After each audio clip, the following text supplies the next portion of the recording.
ಆಗಿದ್ದರೆ ಆ ಸೊಕ್ಕಿನ ಸ್ವಾಭಿಮಾನಿಯ ಹಬ್ಬ ಕಾನನ ಪತ್ನಿಯೇ ಇರಬಹುದು. ಆದರೆ ಅವಳ ಜನಪ್ರಿಯತೆ ಪ್ರಸಿದ್ಧಿ ನನ್ನನ್ನು ಅವಮಾನಗೊಳಿಸುವಂತೆ ಮಾಡಿದೆ. ಪ್ರಜೆಗಳೆಲ್ಲ ಮಾತೃ ಸ್ವರೂಪಿ ಎಂದು ಕರೆಯುತ್ತಾರೆ, ಆಡಳಿತಗಾರರು ಮಹಾನ್ ಚತುರ ಎಂದು ಕರೆಯುತ್ತಾರೆ.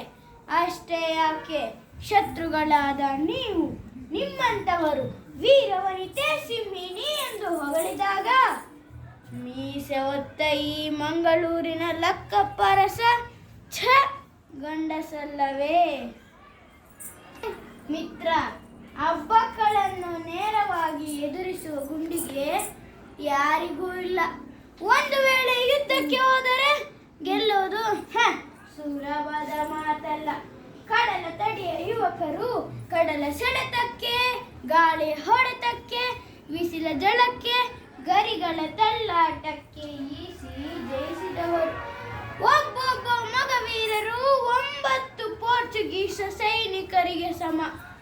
ಮೊಸಳೆಯು ನೀರಿನಲ್ಲಿದ್ದಾಗ ಅದನ್ನು ಸೋಲಿಸಲು ಆನೆಯಿಂದಲೂ ಸಾಧ್ಯವಿಲ್ಲ.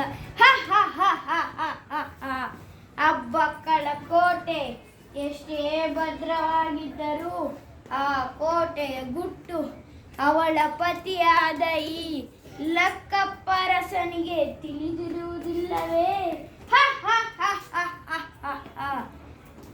ನಾನು ಹೇಳುವೆ,